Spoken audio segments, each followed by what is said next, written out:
بسم الله الرحمن الرحيم الحمد لله رب العالمين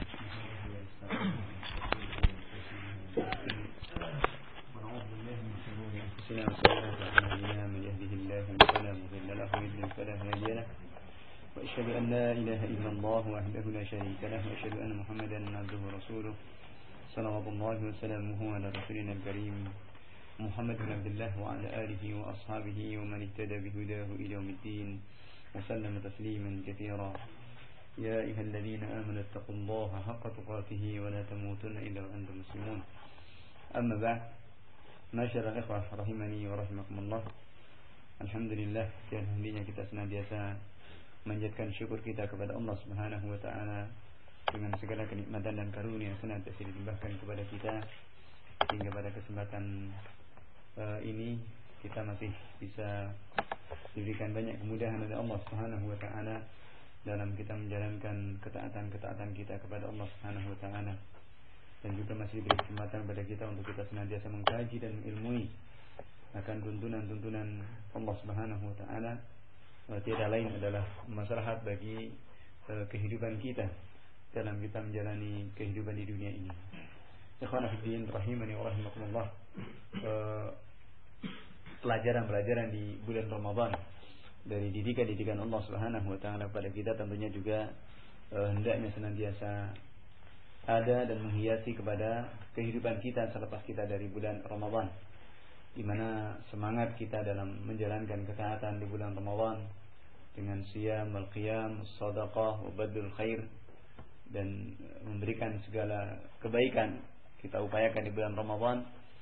Maka demikian pula selepas dari Ramadan hendaknya semangat itu dan nilai-nilai Ramadan akan senantiasa menghiasi kepada kita agar kita bisa menjaga ketakwaan kita kepada Allah Subhanahu wa taala. Dan dengan takwa itu Allah Subhanahu wa taala akan mengajari kepada kita, akan memberikan bimbingan kepada kita. Wattaqullaha wa yu'allimukumullah.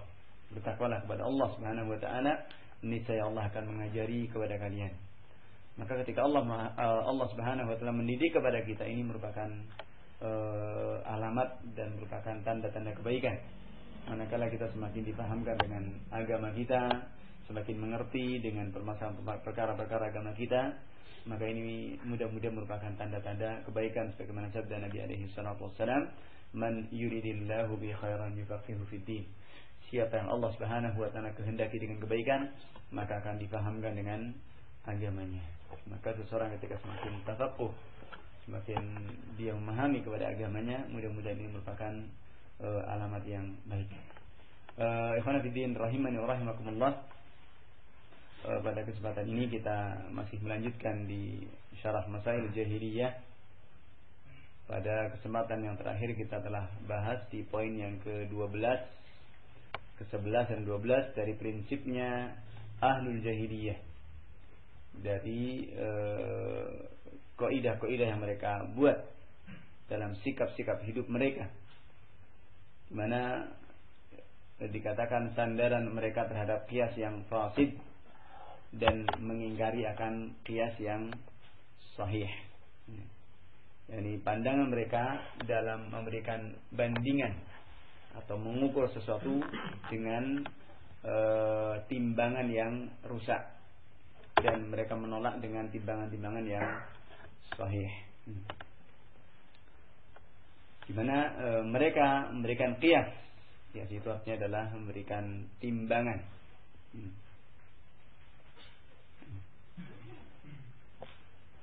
Qiyas-qiyas itu tiada lain mereka gunakan untuk mendustakan kepada para rasul. Timbangannya apa? Mengatakan in antum illa basyarum mithluna. Tidaklah kalian, wahai para rasul, illa basyarum mithluna, kecuali kalian itu sama seperti manusia seperti kami. Ini mensikapi kepada para nabi, mengatakan kalian itu hanya manusia seperti kami. Makanya seperti itu. Mereka mensikapi atau mensifati kepada para nabi itu seperti diri mereka sendiri. Ini tentunya adalah kesombongan. Yang dengan qiyas ini mereka berdalil dengan kemanusiaan mereka untuk tidak membenarkan risalah para anbiya wa rusul. Mereka menyangka, meyakini kalau risalah itu tidak layak bagi manusia. Maka kali ini adalah qiyas yang batil, timbangan yang rusak. Karena qiyas yang dalam hal ini adalah terjadi perbedaan. Yang namanya qiyas itu kan tentunya ada rukunnya, rukun qiyas. Yang pertama ada asal, ada pokoknya. Yang kedua ada syarak, ada cabangnya. Dan yang ketiga ada illah, ada kesamaan dari sisi alasan atau sebab. Ada illah, ada titik kesamaannya antara cabang dengan asal. Pada hukum-hukum asal, hukum-hukum cabang memang tidak ada nas yang sharih ataupun juga sahih misalkan. Namun itu kemudian bisa ditimbang dengan qiyas yang sahih. Manakala memang ada kesamaan dan juga ada titik ketemunya. Namun kalau tidak ada titik temunya, maka ini adalah qiyas yang fasid, qiyas yang rusak. Dan dalam hal ini para rasul adalah orang-orang yang Allah Subhanahu wa taala lebihkan. Orang-orang yang Allah Subhanahu wa taala muliakan, mereka mengalahkan manusia semuanya. Ini para anbiya adalah manusia-manusia yang paling mulia. Dan Allah memilih mereka, Allah memberikan kekhususan kepada mereka, dan Allah Subhanahu wa taala tentunya Maha tahu dengan keadaan dan maslahat mereka. Kenapa kok kemudian Allah Subhanahu wa taala menyerahkan risalah itu kepada para anbiya ini?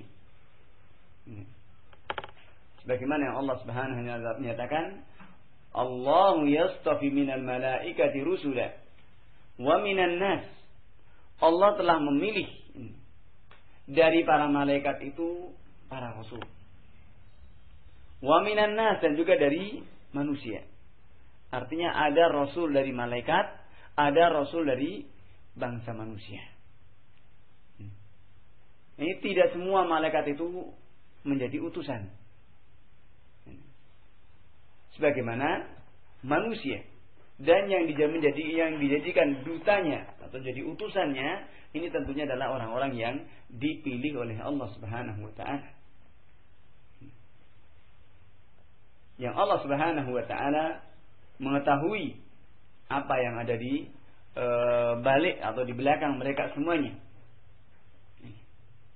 Maka ini menunjukkan orang-orang para rasul itu adalah orang-orang yang dipilih oleh Allah Subhanahu wa taala. Dan kalau kemudian orang-orang kafir, orang-orang musyrik mengatakan in antum illa basyarum mithluna, kesamaannya apa?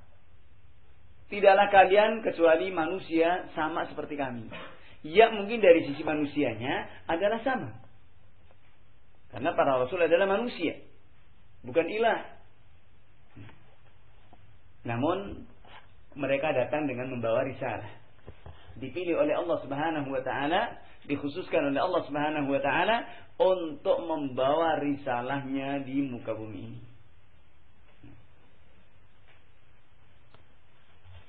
Maka kias mereka ini adalah kias yang batil. In antum illa basyarum mithluna turiduna an tasudduna amma kana ya'budu abauna fa'tuna bi sultanin mubin di surat Ibrahim. Tidaklah kalian kecuali manusia seperti kami. Kalian hanya menginginkan untuk menghalangi kami dari menyembah apa yang telah disembah oleh nenek moyang kami. Nah, maka setelah mereka mengingkari seperti itu, mengingkari kenabian, mengingkari risalah, mereka kemudian berikutnya menantang. Fa'tuna bi sultanin mubin. Ayo datangkan. Ayo datangkan dengan sultanin mubin. Jadi dengan kekhususan, dengan kekuasaan yang jelas. Maka mereka para nabi mengatakan qalat lahum rusuluhum in nahnu illa basyarum mithlukum. Para rasul ini kemudian mengatakan benar, kami adalah manusia seperti kalian.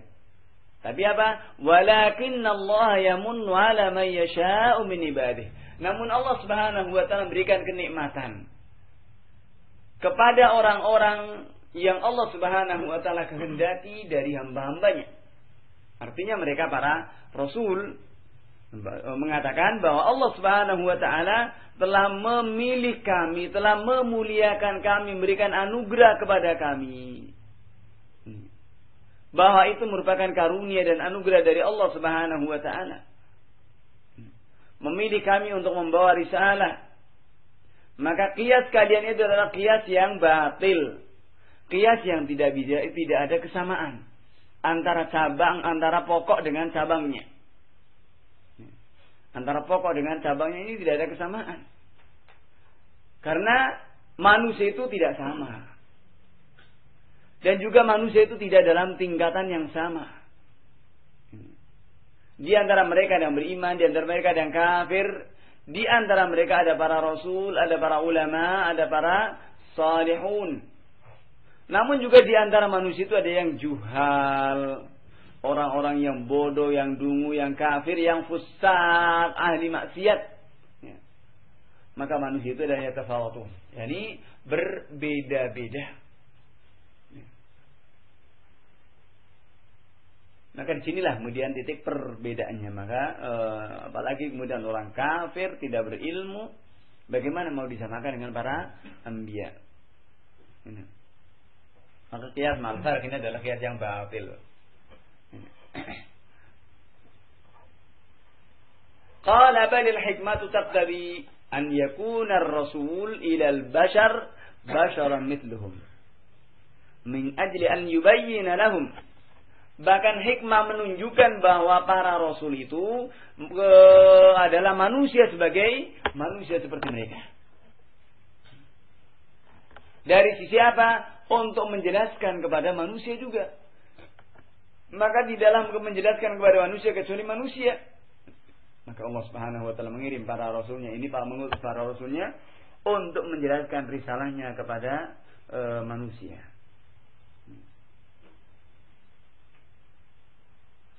Allah Subhanahu wa taala mengingatkan dan berkata mereka, "Qul law kana fil ardi malaikah yamshuna mutmainnina."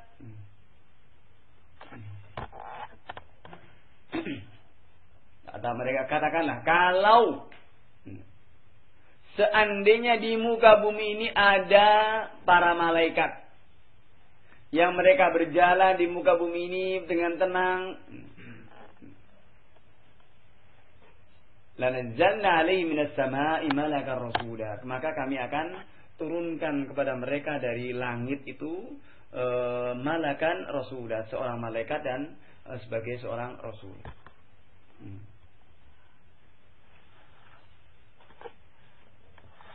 Maka rasul dari sisi manusianya adalah sama seperti manusia yang lain, tapi rasul dari sisi jenis mursil ilaihim, kondisi dan keadaan mereka adalah orang yang diutus terhadap manusia untuk menyampaikan risalah. Maka hikmah ini tentunya adalah menjadikan para rasul manusia adalah dari manusia. Ya. Rasul manusia adalah dari manusia itu sendiri. Nah. Dan kalau kemudian yang tinggal dan hidup di muka bumi ini para malaikat, pasti Allah Subhanahu wa taala juga akan mengutus yang sejenis dengan mereka.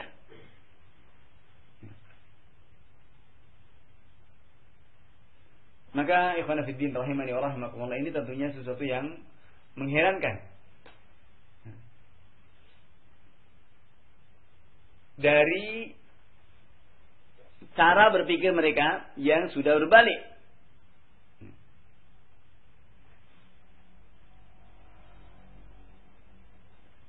Yang mereka tidak lagi kemudian menggunakan akalnya dengan sehat dari perbandingan-perbandingan yang batil ini.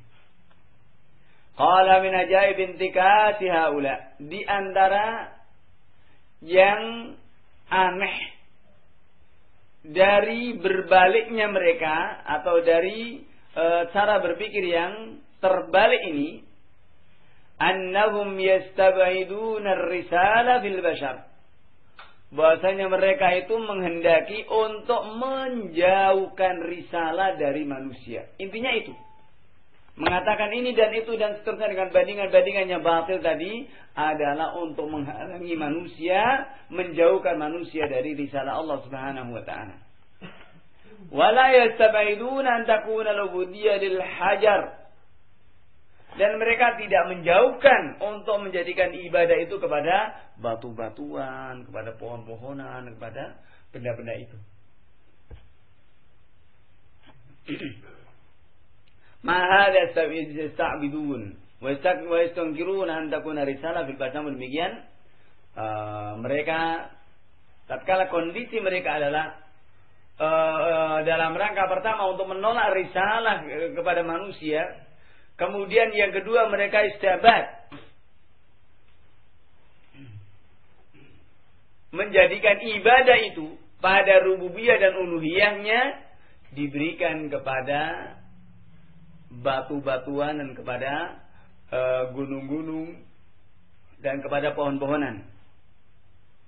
Namun demikian mereka juga menolak dan mengingkari risalah itu kepada dari manusia, atau risalah itu ada pada manusia. Ini kan juga sudah berbalik.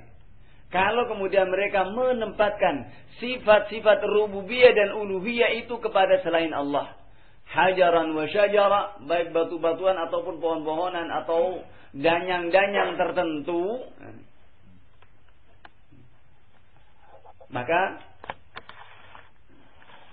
sementara kemudian menjadikan mereka menolak kalau risalah itu dari manusia. Tentunya seandainya berpikir dia sebagai manusianya itu sendiri, itu kan merupakan kemuliaan bagi manusia itu sendiri. Tatkala risalah itu dibawa oleh yang sejenisnya, maka bagaimana kemudian yang seperti ini ditolak dan kemudian menjadikan risalah rububiyah uluhiyah itu kepada syajar wa hajar, kepada pohon-pohonan dan batu-batuan. Ini kan lebih tidak berakal lagi. Maka hadirin rahimani wa rahimakumullah, ini qiyas yang batil. Bagaimana mereka tolak seorang rasul dari bangsa manusia, kemudian mereka mengambil risalahnya itu dari pohon-pohonan, dari batu-batuan. Ini tentunya sudah kehilangan sifat kemanusiaannya sendiri. Sifat manusianya sudah hilang. Maka ini juga sisi yang lain dari qiyas yang batil tadi. Dan itu yang terjadi dari awal kerusakan yang terjadi di masa Nabi Nuh alaihi salam dan orang-orang sesudahnya, di mana mereka mengingkari risalahnya para anbiya war rusul dengan alasan karena para nabi, para rasul itu manusia. Kaum Nabi Nuh diantara mengatakan, ma hadza illa basyarum mithlukum. Tidaklah ini, yakni Nabi Nuh alaihi salam, kecuali manusia seperti kalian, tidak punya keistimewaan apa-apa. Tidak punya kekuatan apa-apa. Maksudnya apa kau mengatakan seperti itu? Yuridu an yatafaddala alaikum walau sya'allahu la anzala sakinata ma samina bihadza fi ayatina fi abaina al-awwalin. Mereka mengatakan ini manusia biasa yang menginginkan untuk dia dimuliakan, untuk dia dilebihkan atas kalian. Itu pikiran mereka. Ya, ini yang dijelaskan oleh Allah Subhanahu wa taala dari keadaan dan kondisi umat yang dimana para rasul itu datang kepada mereka. Maka seperti itu pula yang terjadi pada diri Nabi alaihi salatu wassalam. Ketika awal dakwahnya, maka cibiran-cibiran seperti itu muncul. Bahwa itu hanya manusia biasa, hanya untuk kemudian ingin dimuliakan. Karena itu sudah datang salah seorang dari mereka kepada Rasul alaihi salatu wasallam mengatakan, ya Muhammad, jika engkau memang menginginkan untuk menjadi seorang raja, kami akan angkat engkau menjadi seorang raja. Wahai Muhammad, yang kedua katanya, jika engkau menginginkan harta menjadi orang yang paling kaya di negeri Mekah ini, maka kami akan kumpulkan harta dan menjadi kamu sebagai orang yang paling kaya. Atau sebaliknya, yang ketiganya, kalau engkau memang menghendaki wanita yang cantik, kami akan kumpulkan mereka untukmu. Namun Rasulullah Sallallahu Alaihi Wasallam mengatakan tidak. Ya.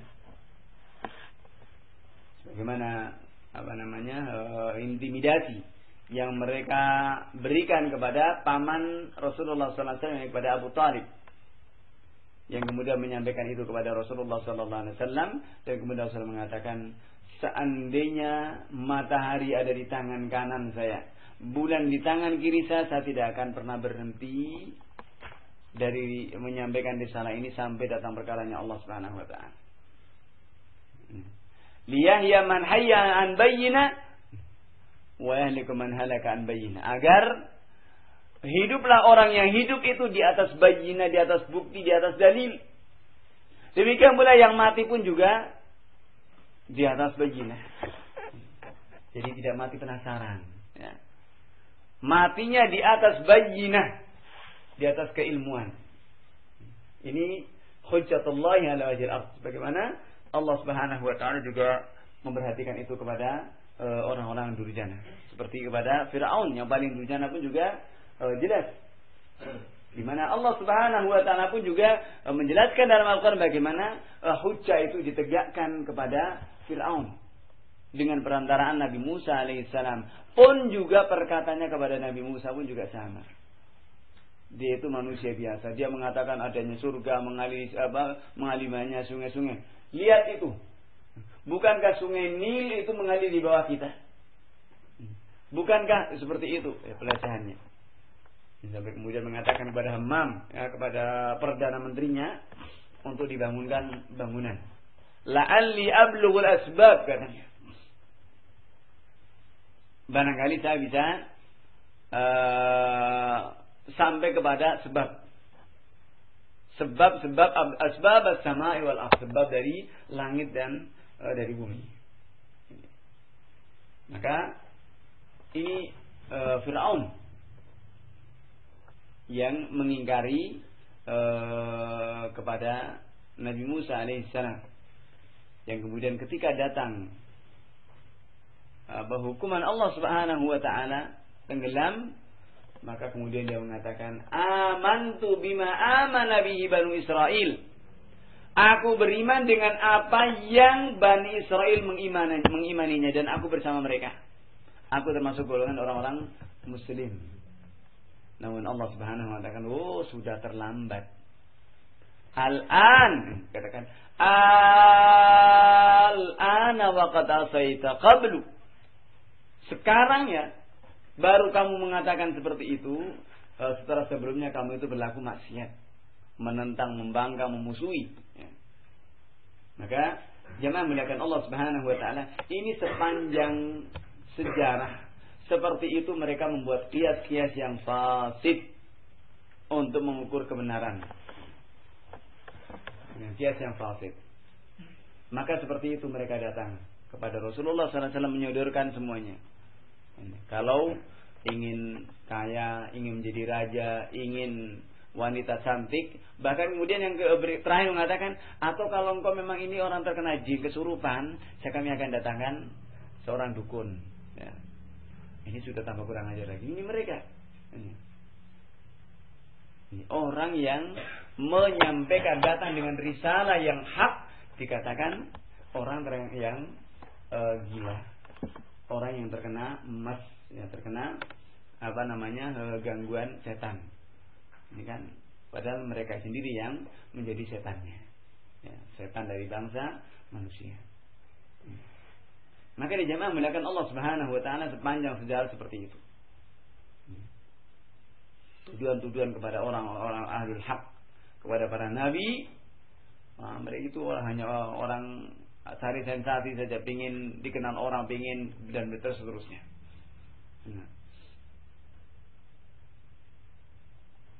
Sebagaimana mereka mengatakan, in huwa illa rajulun bihi jinnah. tidak lain dia ini Rasulullah SAW dikatakan rajulun bihi jinnah, seorang laki-laki yang ada padanya itu jin, tentang setanan. Fatarabbasu bihi hatta hin, maka tunggulah dengannya sampai pada waktunya. Demikianlah ikhwan fillah rahimani wa rahimakumullah, para nabi seperti itu mereka menghadapi kepada kaumnya. Dan Quraisy pun juga mengatakan seperti itu kepada Rasulullah alaihi salatu wassalam.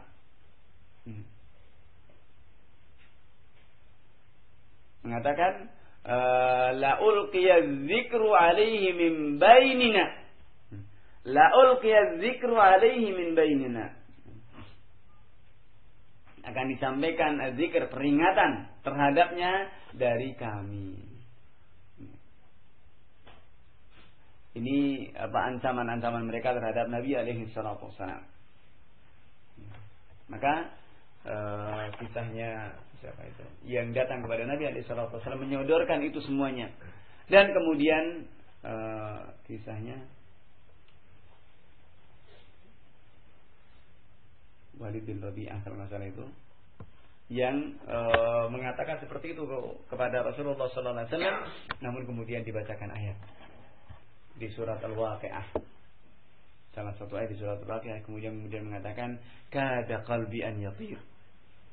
Setelah dibacakan ayat Al-Quran itu, dia mengatakan hampir-hampir jantungku copot, terbang, mendengar kebenaran yang keluar dari mulut Rasulullah sallallahu alaihi wasallam dari ayat-ayat Allah Subhanahu wa taala. Kada qalbi an yatir. Maka ini ikhwan fillah rahimani wa rahimakumullah, ini qiyas kondisi dan keadaan mereka dengan qiyas yang fasid.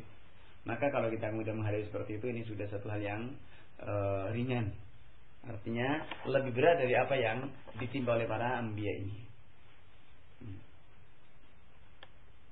Kemudian yang kedua adalah, kalau tadi adalah qiyas yang batil atau qiyas yang fasid yang rusak, yang kedua adalah qiyas syabah. Qiyas syabah, yakni qiyas dalam perserupaan.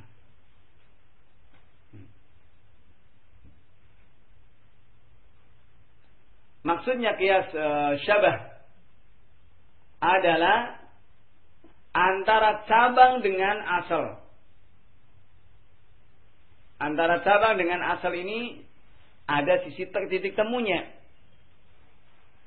Pada asal yang ada pada cabang ini ada juga pada asal.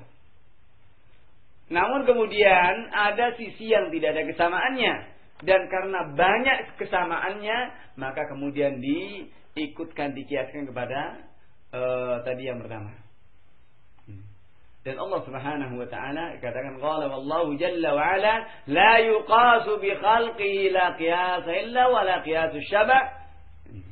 Adapun Allah Subhanahu wa taala tidak bisa dikiaskan dengan makhluknya, kias bentuk apapun. Ya. Qiyas syabah, qiyas aulawi, qiyas sawi, dan semisalnya tidak ada. Artinya Allah Subhanahu wa taala, yang datang dari Allah Subhanahu wa taala tidak bisa diukur dengan yang ada di manusia. Maka risalah Allah Subhanahu wa taala yang datang dengan perantaraan para rasul ini tentunya juga tidak akan bisa disamakan.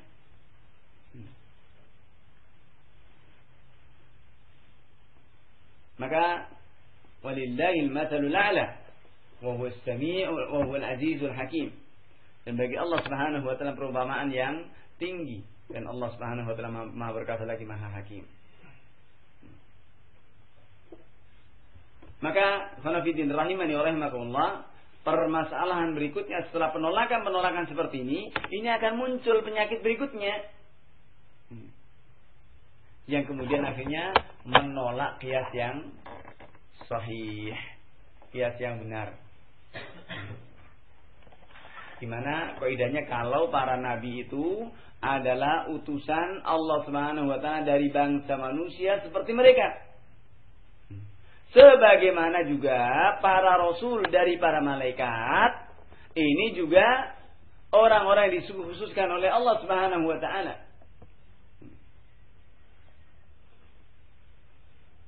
Maka jemaah menggunakan Allah Subhanahu wa taala ini berangkat dari prinsip kias yang fasid ini yang akhirnya kemudian mengingkari kepada kias yang sahih.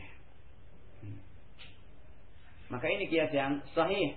Jadi utusan yang diutus kepada manusia tentunya juga dari bangsa manusia. Utusan Rasul yang itu adalah kepada para malaikat juga tentunya dari para malaikat. Tidak bisa disilang dan tidak bisa sebaliknya. Artinya kepada manusia adalah utusannya adalah malaikat, maka ini tidak sesuai. Dan ini qiyas yang sahih yang tentunya menjadikan hikmah dari yang itu tentunya sesuai dengan hikmah dan juga fitrah yang salimah bahwa yang diutus itu adalah sejenis dengan apa yang diutuskan kepada mereka. Maka kemudian kenapa kok kemudian mereka bisa seperti itu? Menggunakan kias-kias yang fasid, yang batil tadi untuk menolak kepada kebenaran, menolak kepada al-haq. Maka tiada lain yang mereka terseret pada dua perkara ini adalah karena al-jahl, karena kebodohan. Jahil, kebodohan tentang apa? Tentang jami' wal fariq. Tentang mana yang harus dikumpulkan dan mana yang harus dipisahkan. Maka seperti itu kemudian tidak punya timbangan yang jelas. Ya. Maka ikhwanafiddin rahimani wa rahimakumullah, ini masalah yang merupakan prinsip bagi kita. Jangan sampai kemudian terimbas dengan pemikiran-pemikiran ahlul jahiliyah yang sampai sekarang pun juga seperti itu. Mengukur kebenaran tidak lagi kembali kepada dalil, tapi mengukur kebenaran adalah dari mana yang dan siapa yang mengucapkannya. Hanya karena timbangannya adalah itu saja. Yang sesuai dengan apa yang mereka inginkan. Ini jamaah melakukan Allah Subhanahu wa taala. Kemudian masalah berikutnya juga masalah yang cukup berat dan masalah yang berbahaya adalah al-ghulu, sikap berlebihan terhadap para ulama dan ahli ibadah. Ya. Yang ini barangkali wallahu ta'ala alam banyak menimpa kepada kita. Ya, banyak menimpa kepada kita. Kondisi dan keadaan dari orang-orang yang bersikap berlebihan terhadap ahlul ilm, terhadap para ulama, para kiai, para ustadz, dan juga kepada ahlus shalah, orang-orang yang ahli ibadah. Ini sikap yang berlebihan. Seperti itu terjadi juga sikap yang seperti ini. Ini adalah sikap yang sikap-sikapnya orang-orang ahli jahiliyah, khususnya dari kalangan ahlul kitab. Ini. Dalam sikap berlebihannya mereka terhadap para nabi, orang-orang saleh dan juga kepada para ulama. Dan Allah mengatakan, ya ahlul kitab, la taghlu fi dinikum. Wahai ahlul kitab, janganlah kalian berlebihan dalam agama kalian. Wala taqulu 'ala Allahi illa al-haq. Dan jangan kalian berkata atas nama Allah Subhanahu wa taala kecuali dengan hak. Maka sekali lagi ini adalah masalah yang cukup berbahaya. Di mana kaum muslimin khitabnya ayat ini kepada ahlul kitab, yang ini sudah terjadi kepada mereka dalam berlebihannya kepada Nabi Isa alaihi salam, juga kepada 12 orang yang dianggapnya sebagai imam-imam mereka yang maksum katanya, dan berbagai hal, sikap-sikap berlebihan mereka. Maka ikhwan fillah rahimani wa rahimakumullah, seperti ini juga ternyata diadopsi oleh sebagian kaum muslimin. Tak kalah dengan sikap ta'assubnya, fanatisme, demikian pula sikap asabiyahnya, yang kemudian menjadikan rusaknya mereka, sebagaimana itu juga akan menjadikan rusaknya kaum muslimin, menjadikan para rahib, para ahli ibadahnya sebagai ulamanya. Demikian pula kita kaum muslimin, ya, menjadikan tokoh-tokoh para kiai dan seperti itu. Tatkala tatkala mengikuti kepada mereka itu dengan tanpa dalil, taklid yang buta, mengikuti mereka dengan tanpa dalil, maka seperti itu kondisinya ahlul kitab, dan itu ternyata juga banyak diadopsi oleh kaum muslimin. Ketika ditanya alasannya apa, lu Pak Kiai mengatakan seperti ini, kenapa membuat seperti itu? Lah kemarin Pak Ustaz bilang gitu, masa Pak Ustaz salah, masa Kiai salah, maka masa ini. Maka jamaah yang dimuliakan Allah Subhanahu wa taala, dari sini pentingnya untuk kemudian kita mengkaji, belajar, tidak asal mengikuti begitu saja. Apalagi sekarang ini ya, dai-dai, masya Allah ya, dai dagelan, dai berbagai macam, ya. Bukan dai yang mengajak kepada Allah Subhanahu wa taala, tapi dai yang mengajak untuk gojekan, ya, untuk bergurau, untuk istihza dengan ayat-ayat Allah Subhanahu wa taala, untuk menghibur. Ya, jadi dai itu sebagai sebagai hiburan, ya, yang bisa membuat ketawa orang. Padahal tidak seperti itu. Seorang dai bisa menjadikan seseorang itu sedih dan menjadikan seseorang itu senantiasa sadar diri. Maka jemaah menggunakan Allah Subhanahu wa taala, kemudian setelah itu kemudian diikuti dengan, tapi ternyata ketika dai itu sendiri mengajak kepada sesuatu yang mereka tidak menyenanginya, maka timbangannya sudah beda lagi. Ini kita lihat seperti itu, ya. Karena apa? Timbangan, ya, prinsip dalam beragamanya sudah salah, ya. Dan itu yang terjadi di negeri ini, ya. Kenyataan-kenyataan seperti itu. Ketika diajak ya silaturahim untuk ini, masya Allah, ya, yang meskipun di situ juga percampuran ikhtilat dan macam-macam terjadi, ya, karena itu syahwat, ya, senang, cocok ini. Tapi ketika disampaikan ketentuan-ketentuan syariat yang itu berat, maka ditinggalkannya. Oh, ini tidak benar ini. Mosok ini zalim ini. Mengajak, bukan mengajak, artinya menyampaikan kebenaran al-haq. Jadi misalkan tentang masalah berbagai hal yang itu sudah dianggap asing di tengah-tengah manusia, ya. Tengah-tengah manusia, maka timbangannya sudah beda. Tidak lagi sunnah, tidak lagi qala Allah wa qala Rasul alaihi salatu wassalam. Maka rahimani wa rahimakumullah, yang perlu kita ingat dalam hal ini, bahwa kita itu dituntut untuk kita mengkaji dan mengilmui. Mana yang diperintahkan dan mana yang dilarang, bukan kemudian kita taklid, bebek begitu saja kepada para tokoh-tokoh agama kita. Kalau kita hanya seperti itu alasannya, lo Pak Kiai begitu, lah Pak Fulan juga melakukan itu, berbuat karena dasar orang lain berbuat seperti itu, maka ini dua kerusakan akan didapatkannya.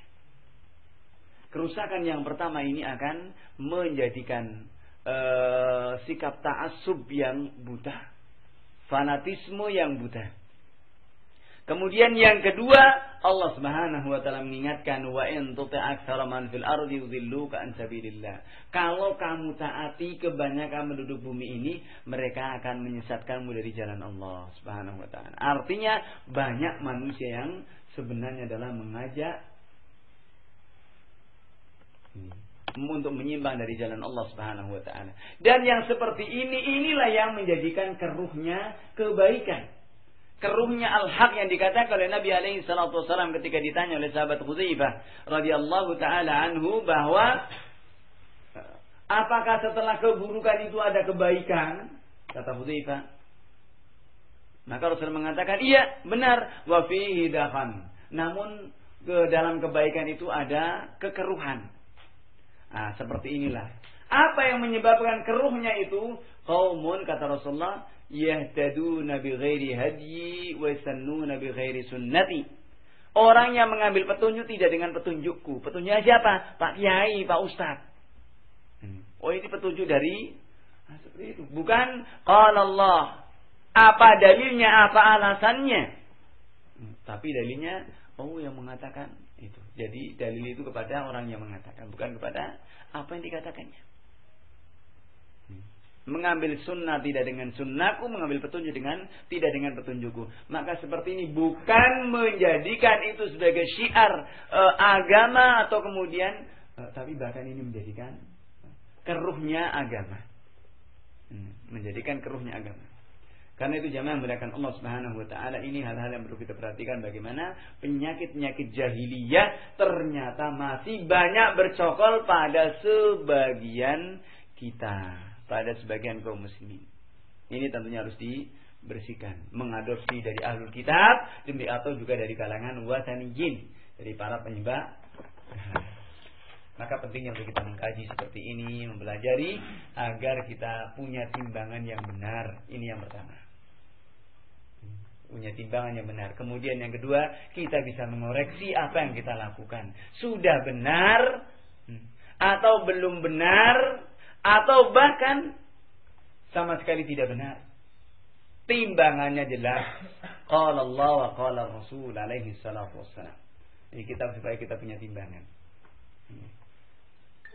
Dan kemudian seperti inilah yang akan mengantarkan kita menjadi manusia-manusia yang bertakwa. Ini faedah yang ketiganya, akan menjadikan seseorang itu menjadi manusia-manusia yang bertakwa.